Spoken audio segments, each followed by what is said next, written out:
Ladies and gentlemen, welcome back to Lucore Automotive. Today we're doing kind of a project reintroduction. I realized after we put out the last video of the motor going in this car that most of the people that are on this channel have absolutely no idea what I'm leaning up against or any of the significance of this car. Most of you have not been around since the beginning of our channel when we started taking this car apart.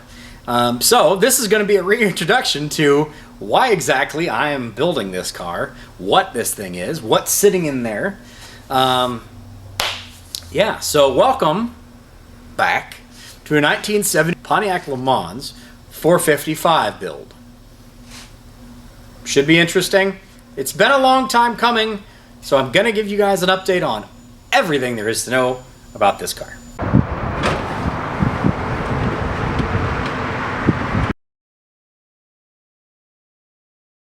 As I said, this is a 1970 Pontiac LeMans.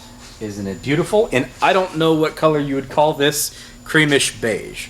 As you can see from the patina on the side of this thing, it's not exactly in the greatest of shape, but this is all just surface rust. And to me, it adds an interesting character ability to this car.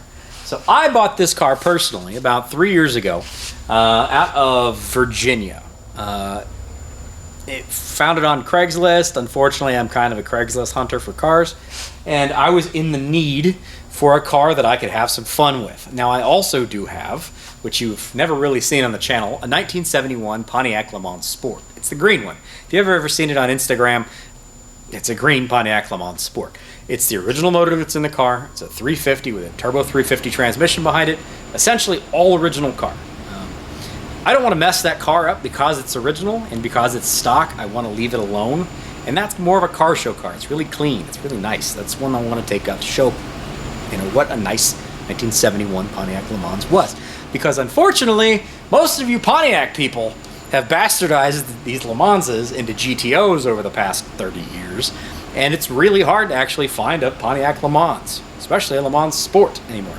They're just not available. It's amazing the amount of GTOs that are out there on the road that aren't really GTOs. This is LeMans. It says LeMans on it. It's going to stay LeMans. So I bought this car because it's a LeMans. So it's worth about half or less of what a GTO would be. But this LeMans has a 455 in it. So this is a 1970 body. That's a 1972 455 that's in there.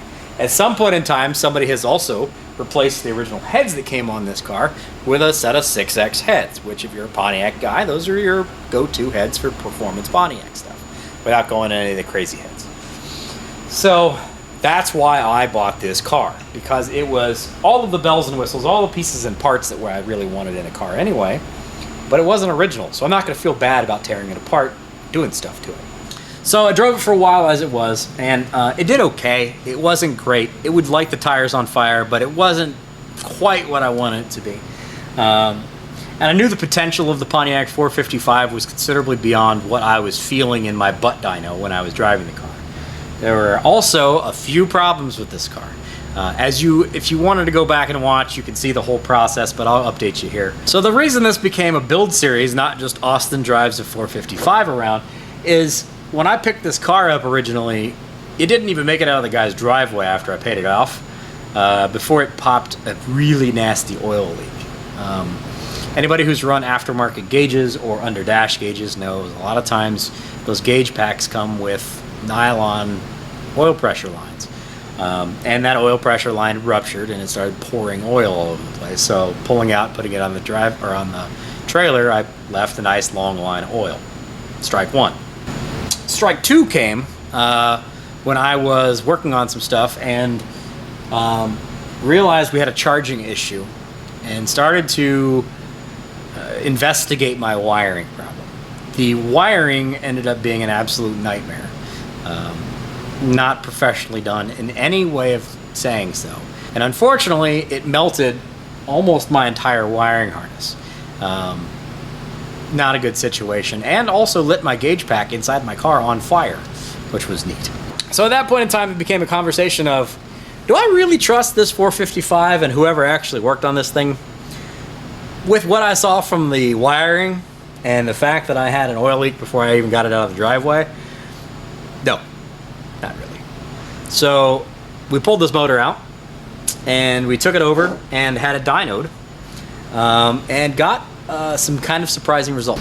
It made actually way more power than what we expected it to, but that is also dyno results. So there's no alternator, power steering, AC, all of the other stuff. It's not there. It's not providing a drag on the motor. So it made pretty good power, especially for what we expected it to, what I was feeling in my butt dyno. Now, that didn't mean we weren't going to rebuild it. So we blew it all apart. We rebuilt the entire thing. So what you see now is that exact same Pontiac 455 with 9.5-to-1 compression, brand new forged rods, forged pistons, brand new super sexy camshaft, and makes considerably more power.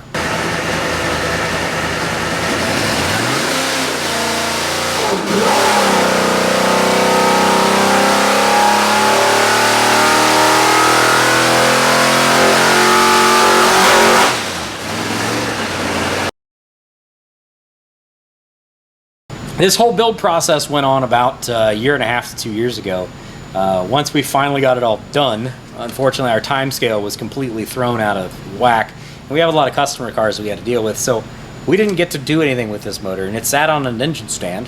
If you've seen the Big Block Wars video where we had the Pontiac versus the Chevy versus the Mopar versus the Oldsmobile, this is that 455 Pontiac. It literally sat on an engine stand for a year and a half. Fortunately, we had a little bit of a moment where we could get this car in here, and Rich was nice enough to pull it in and toss this motor in for me. So now, my brand new super sexy 455 is under the hood of this car. It does still have a Quadrajet intake on it. It does still have a Quadrajet carburetor on it. That Quadrajet was rebuilt, and it is going to power this car, I think. It does have MSD ignition on it. I am going to have to go with a 6AL box on this thing. We switched the distributor when we were at the dyno because we couldn't get the dyno to work with the distributor that was in the car. Unfortunately, that means I bought a $300 and some odd distributor, and I got to go buy a $400 6AL box to be able to run this thing. But hey, this whole build went out of control anyway. I've got a lot more money in this thing than what most people would imagine wanting to put into one of these. We'll discuss how much it costs to build a motor in the upcoming episode about how much does it cost to build a motor. So let me put this thing up in the air and I'll show you what's going on underneath it. So underneath my 455, we've got a brand new set of Flowtech ceramic coated headers. These are kind of a nightmare to put in on a Pontiac. You do have to do some finagling with the engine mounts, but they are going to be wonderful, and I'm super excited about them. They actually stay up pretty well. Compared to some of the other headers I've run on other Pontiacs, these actually look pretty good and they fit pretty well. I'm honestly really excited to see how these things perform and how they sound once we get this thing fired up. Now, as far as the motor mount situation goes, these are brand new motor mounts from Butler Performance. Butler Performance is out of Tennessee. Great guys. They specialize in Pontiacs. Great product. They did not build this motor, but they do provide a lot of other parts and fantastic customer service. So if you have a Pontiac and you need Pontiac parts or Pontiac knowledge, great guys to reach out to. Behind the Flowtech headers, we have an entire exhaust system from Pipes, which was originally thought to be something I was going to put on a bit of a race car Pontiac, but I had it sitting in a box for like 2 years, and I figured we should probably just go ahead and put it on this car. Now, these are going to be a little aggressive. They're going to be a little bit loud compared to what I was really honestly wanting to do in this car. This is actually going to be something that I daily drive when it's nice outside. So it might be a little aggressive, but it'll let people know that I'm coming. But it is 2.5 inch from the 3-inch collector. It's 2.5 inch all the way back. It's got an X pipe here in the center, and then it flows back to 2 mufflers. Now, let me talk to you about the back of this car just a minute. This is a little different. Now, as you can see, we've got a little bit of extra pipe hanging out the back here. Now, this is nice because it's better to have more than not enough.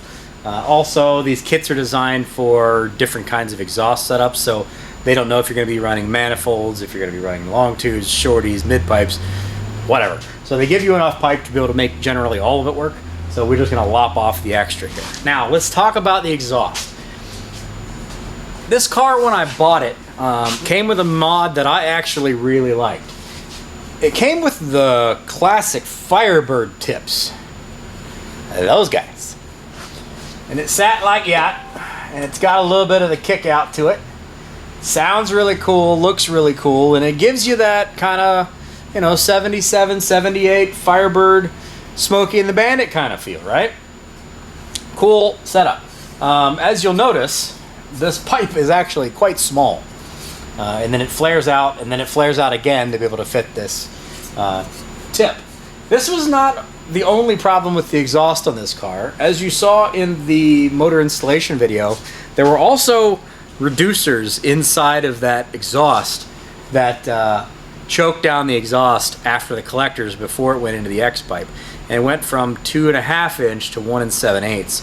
Now we're only imagining that that was probably because they wanted to create more back pressure, because technically speaking, NA motors oftentimes appreciate some back pressure.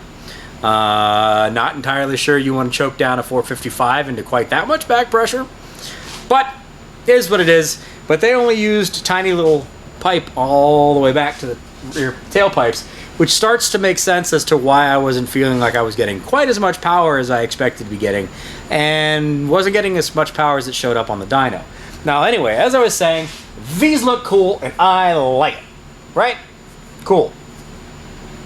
Definitely cool. So I want to reuse these, or I want to reuse the look. Obviously I don't want these. These are disgusting, they're destroyed, whatever. So I reached out to our guys at Jegs, and they have two options available for this kind of exhaust. One of which is a Jegs brand, and one of which is a Pipes brand. Let me show you the Jegs brand. Now this is called an exhaust tip, Trans Am style tip, dual downspout. Trans Am style.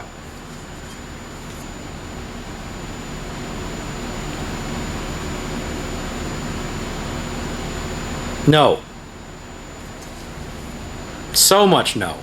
If you've ever seen one of these cars, a Trans Am from this era, no, not at all.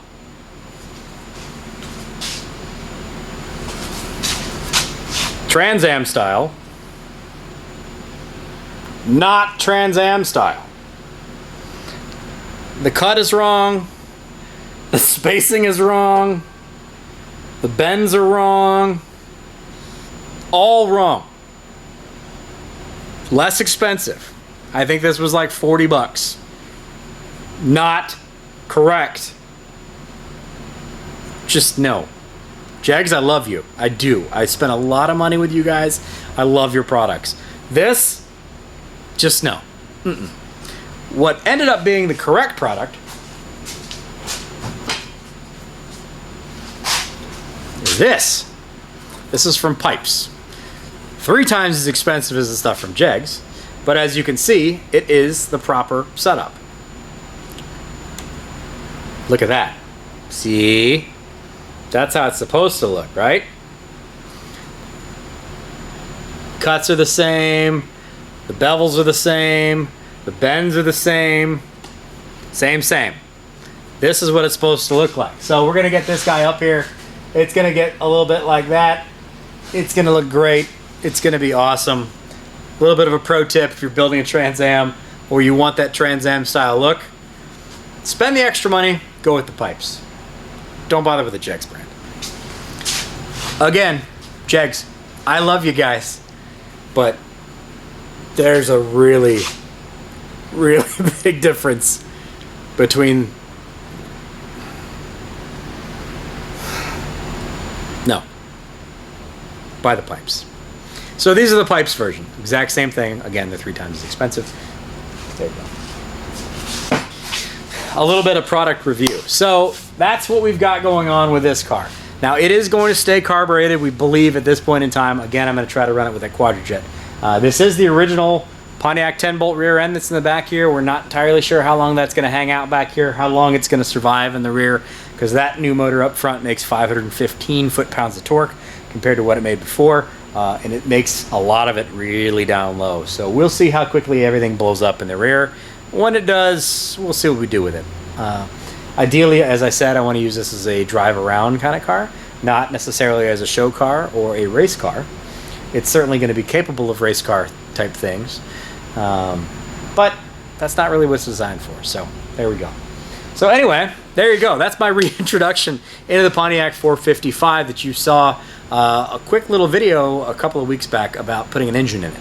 So if you have any questions about it, if you're interested in this project, there is an entire playlist from just after I bought the car and started working on some small things, to taking the engine out, to taking the engine apart, and dynoing it before we did that in its original trim of 455, 72 455 with stock pistons on 6X heads. And then the full teardown, all of the machining that went into the process, all of our parts list, the reassembly, the dyno runs, painting it, all that stuff. It's all in our Pontiac playlist. I'll link that at the end of the video if you're interested in that. If you're a Pontiac guy, it's not a big block Pontiac, I know, guys, but if we want to play with some other people and not just be Pontiac people, we got to play with the big blocks. So that 455, all of it, this whole thing, this whole project is all on that playlist. If you want to go watch it, please do.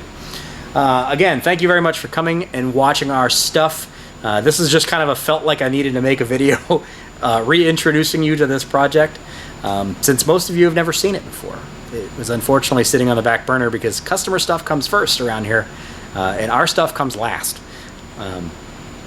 Fortunately, we had a little bit of time to be able to get this thing in before the next round of projects gets in here. So there you go. There's my 1970 Pontiac LeMans reintroduction video of our project.